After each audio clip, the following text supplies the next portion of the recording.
Assalamualaikum warahmatullahi wabarakatuh. Hai teman-teman semua, perkenalkan nama saya Rahmatun Safawi dari Prodi PAI 5A. Baik, di sini saya akan menjelaskan jenis-jenis strategi pembelajaran, yang dimana strategi pembelajaran yang pertama itu adalah strategi pembelajaran ekspositori. Nah, tahukah teman-teman apa itu strategi pembelajaran ekspositori? Yuk sama-sama kita dengarkan video ini. Pengertian strategi pembelajaran ekspositori. Istilahnya ekspositoria berasal dari konsep eksposisi yang berarti memberi penjelasan.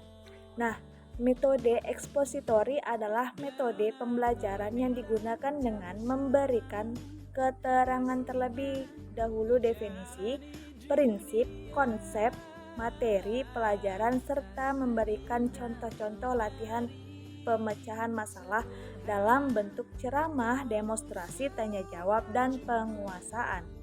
Nah, teman-teman, di sini juga ada langkah-langkah pelaksanaan strategi ekspositori, yang dimana langkah yang pertama itu adalah persiapan. Tahap persiapan berkaitan dengan mempersiapkan siswa untuk menerima pelajaran. Dalam strategi ekspositori, langkah persiapan merupakan langkah yang sangat penting dalam suatu keberhasilan pelaksanaan pembelajaran.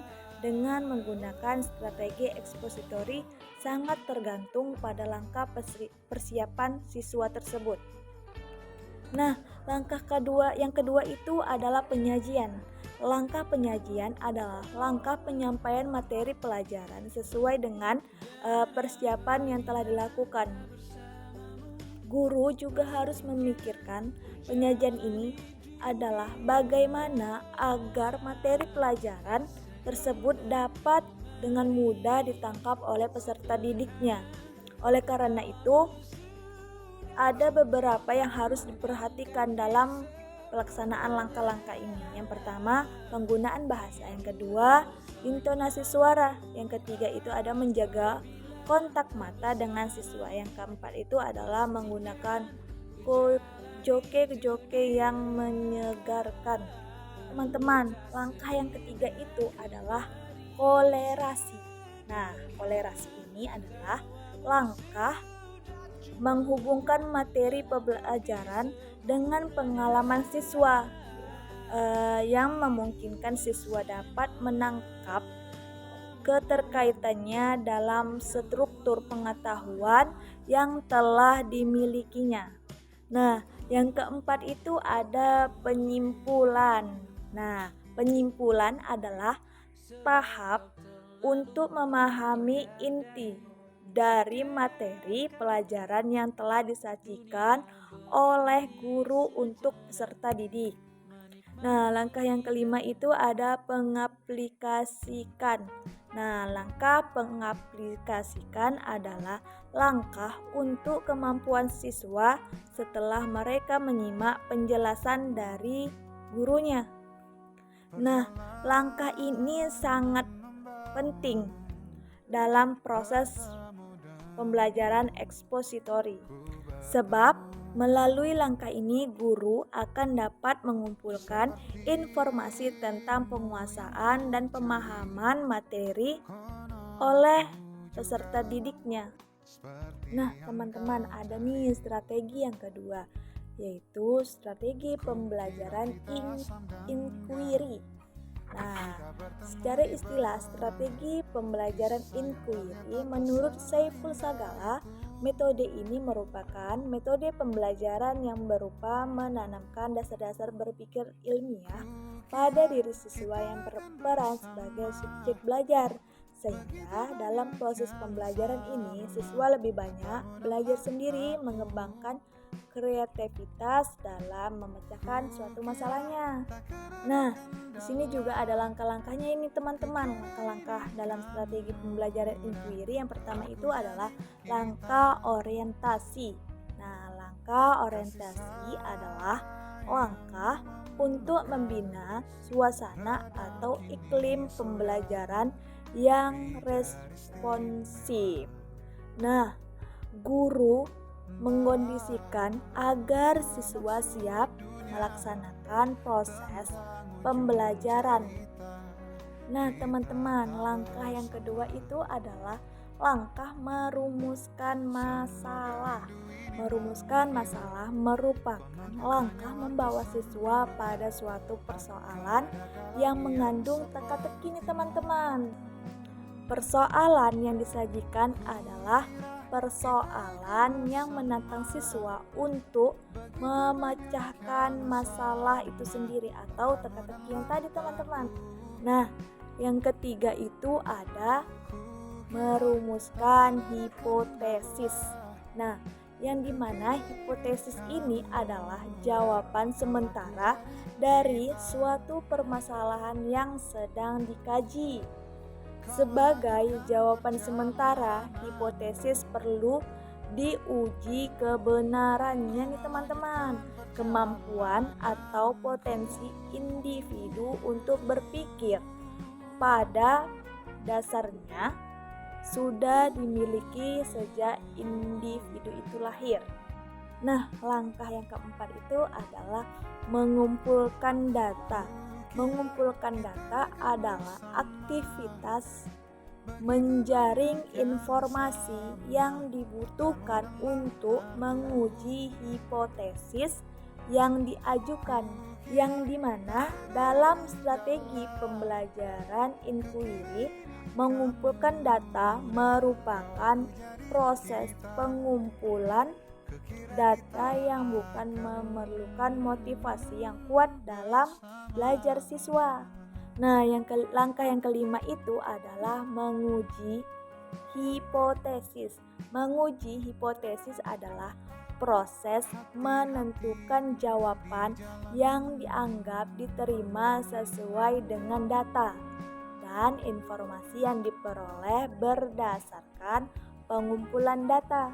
Nah, teman-teman, ada nih langkah-langkah yang terakhir, yaitu langkah yang keenam adalah merumuskan kesimpulan.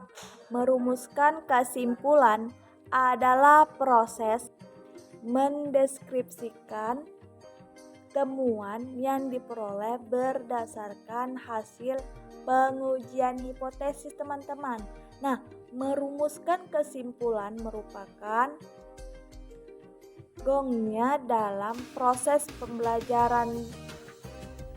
Nah, selanjutnya adalah strategi yang ketiga, yaitu strategi pembelajaran berbasis masalah, teman-teman, atau juga disebut dengan singkatan SPBM.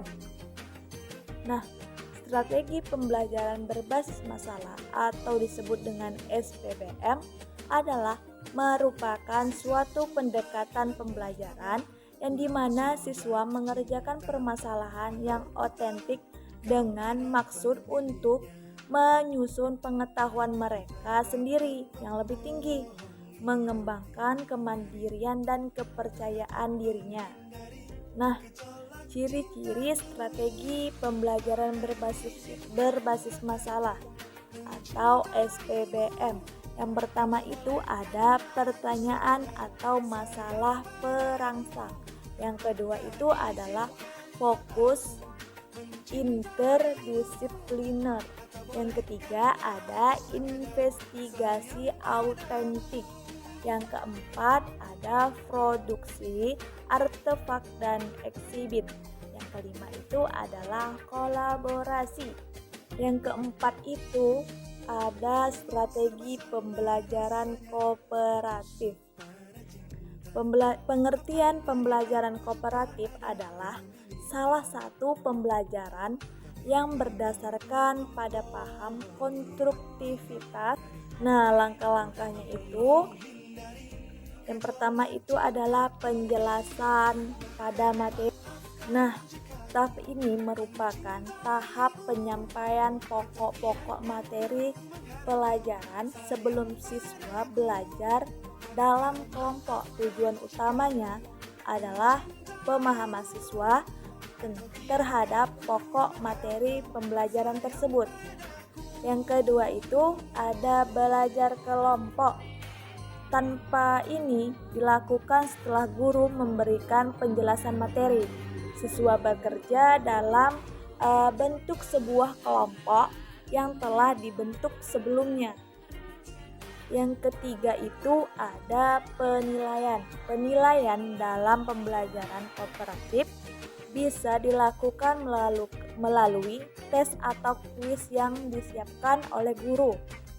Bisa dilakukan secara individu ataupun secara kelompok. Tes individu akan memberikan penilaian kemampuan individu, sedangkan kelompok akan memberikan penilaian kepada kemampuan kelompoknya. Nah, teman-teman, yang terakhir adalah pengakuan tim.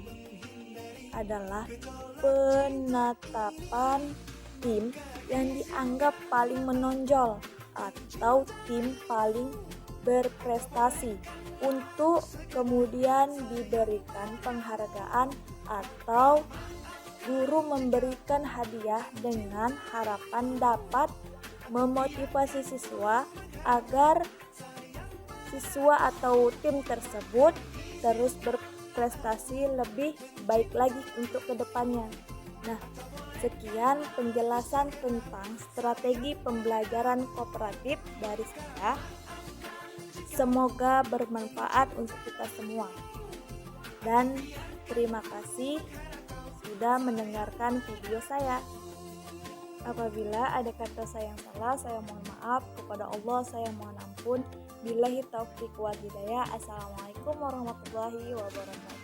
Terima kasih teman-teman sudah menonton video dari saya.